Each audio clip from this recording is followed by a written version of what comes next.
झांसी के बड़ा गांव नगर पंचायत में वार्ड नंबर 10 के सभासद मनीष दुबे के द्वारा प्रेस वार्ता का आयोजन किया गया, जिसमें डॉक्टर विजय खेरा अध्यक्ष बुंदेलखंड विकास परिषद शामिल रहे व पूर्व जिला पंचायत अध्यक्ष राजीव रिछारिया, ब्रजमोहन तिवारी, भूरे महाराज, ब्रज किशोर यादव, सुनील रिचरिया, अनिल सरावगी, राजा बाबू सोनी, अखिलेश कुमार दुबे, चेयरमैन प्रतिनिधि प्रकाश कुशवाहा, मनीष दुबे पार्षद, अनिल तिवारी, बेटू तिवारी, दीपक सोनी, अनिल साहू, राकेश दुबे, संतोष मुखिया, विजय नरवरिया, बड़े गांव की समस्त जनता, दिलीप नरवरिया, विनोद सोनी, बड़ा गांव के सभी वरिष्ठ बुजुर्ग शामिल रहे।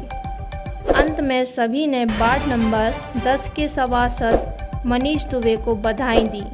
जो लक्ष्य अधूरा रहा था अब वो पूरा होता हुआ नजर आ रहा है। इसी तरह बड़ा गांव नगर पंचायत का विकास होता रहे। झांसी से पत्रकार नईम खान के साथ पारस शर्मा की रिपोर्ट, झांसी।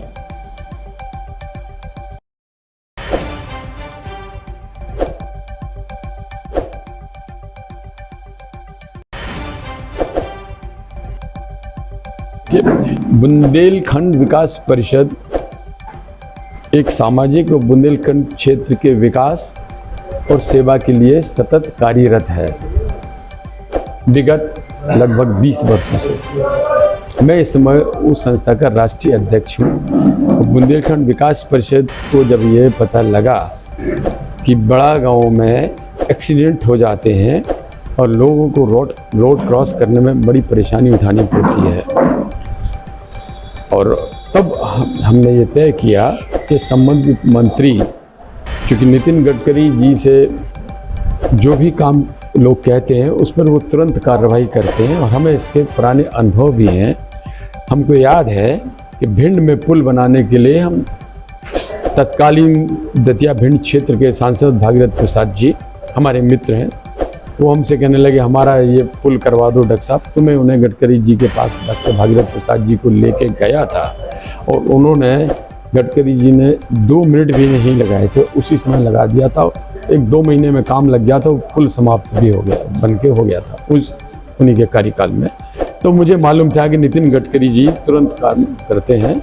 हम गए उनके पास, उन्होंने 1 मिनट मेरी बात सुनी और तुरंत उसी पत्र पर उसके प्रोजेक्ट बनाने के लिए उन्होंने उसका आदेश कर दिए, जिसका तुरंत सर्वे हो जाएगा। और मैं समझता हूँ बड़ा गाँव क्षेत्र के लिए एक बड़ी उपलब्धि होगी। उसके पुल की वजह से आने जाने में लोगों को सुविधा होगी और निडर होकर लोग रास्ता अपना पार कर सकें। आपकी सरकार में उन्होंने मायावती जी ने बोला था कि यहाँ बुंदेलखंड प्रांत बन जाएगा, तो क्या होगा? देखिए, बुंदेलखंड प्रांत एक ऐसा मिश्रित विषय है कि जिसको सुलझाना बड़ा ही कठिन काम है। हर कोई बुंदेलखंड प्रांत निर्माण की बात करता है, तरह तरह के नारे लगाते हैं लोग, लेकिन उनको ही खुद पता नहीं है कि बुंदेलखंड प्रांत कहाँ से कहाँ तक है। कोई कहता है कि इसमें मध्य प्रदेश में हमको चंबल से रहना होगा, और ये बड़ी पुरानी बात है। जिस समय छत्रसाल जी थे यहाँ पर, वो कहते उस समय का बुंदेलखंड चाहिए हमको। जब वो कहावत चलती थी 7 साल से लड़की ना कोई की तौस, और वो कहावत के हिसाब से अगर आज बुंदेलखंड बनता है तो वो ज्योग्राफी या वो भौगोलिक स्थिति किसी की समझ में आती नहीं है। कोई कहता था अब जब का लो, जब जुझारू ब्राह्मण थे बुंदेलखंड में उनके समय का लो। फिर कहते हैं नहीं साहब आज़ादी के बाद का हो। कोई कहता है भौगोलिक, भाषा और सांस्कृतिक कहाँ तक हमारी एक जैसी है वहीं तक लो। अब अगर हम चलें तो वैसे तो थोड़ी थोड़ी सी भाषा हर एक 2-2 जिले में बदल जाती है, आपने देखा होगा, शब्द बदल है। लेकिन अगर हम चलें तो निश्चित रूप से जबलपुर के बाद हमारी भाषा नहीं है। सतना इन्होंने शामिल किया है, लेकिन सतना की भाषा बुंदेलखंड से नहीं मिलती है, पन्ना तक तो है ही है। लेकिन तो अब वो नहीं समझ में आता, इसलिए बुंदेलखंड विकास परिषद तो ये तो चाहता कमीशन है बनेगा वो कि एक यार। कमीशन बुंदेलखंड प्रांत के लिए आप बना दीजिए, या अन्य छोटे छोटे जो भी प्रांत की डिमांड है उन सब के लिए बना दीजिए।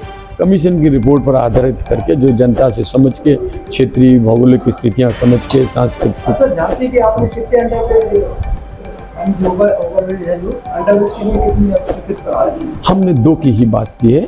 2 की समस्याएं मेरे सामने थी, क्योंकि ये समस्या आई उसके बाद हमें याद आ गया कि वहाँ भी समस्या लोगों ने एक उठाई थी। कब तक इस पुल का काम सुचारू रूप से चालू होगा? ये हम समय सीमा नहीं बता सकते अभी, लेकिन हमें आशा है कि बहुत जल्द शुरू हो जाएगा। वो इसलिए आशा है कि मंत्री ये बहुत क्रियाशील हैं, और जो ये एक मंत्री है जो डंके की चोट पे हर बार कहता है कि जो हम बोलते हैं वो 100% सही होगा, अगर कभी उसमें आए तो आप मुझे पकड़ लीजिएगा। और उन्होंने जो आज तक बोला है सारा हिंदुस्तान में उन्होंने करके दिखाया है।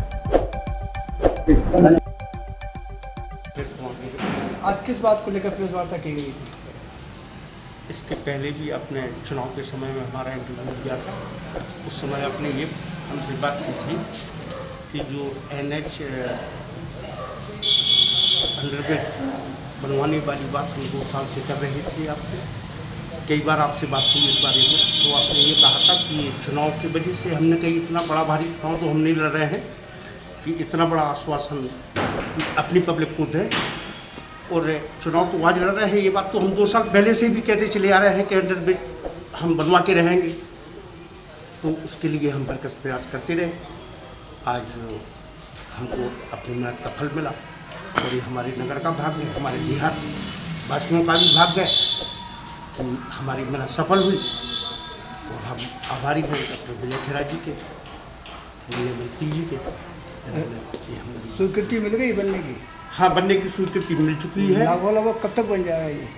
अब इस बारे में तो खेरा साहब भी आपको नहीं बता पाए सही, क्योंकि जब वो यहाँ से जाएंगे और मंत्री जी से मुलाकात होगी, इसमें चूँकि प्रोजेक्ट बनेगा, अब वो अपने सर्वे कराएंगे, अपने इंजीनियर भेजेंगे कि कितने का प्रोजेक्ट बन रहा है। ये तो चूँकि भारत सरकार का काम है।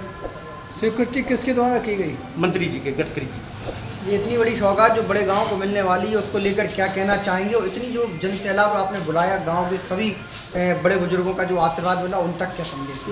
ये एक जनहित का कार्य था, ना कि किसी पार्टी का तो कार्य था नहीं। ये तो जनहित का काम था, और ये नगर बड़ा गाँव का काम नहीं था, बल्कि ये देहात क्षेत्र का भी काम था। और ये तो एक हमारी पब्लिक के लिए बहुत ही एक अच्छा समय समझो कि ये सौगात मिली। बड़ा हमको तो ऐसी उम्मीद नहीं लगती थी, हम कोशिश जरूर कर रहे थे, लेकिन काम असंभव लग रहा था। कहाँ से कहाँ तक बनेगा ये अंडरब्रिज? ये अंडरब्रिज हमारा जो ये जहाँ से कट है अंदर आने के लिए, और उस कट से लेके इस कट के बीच में ये बनेगा।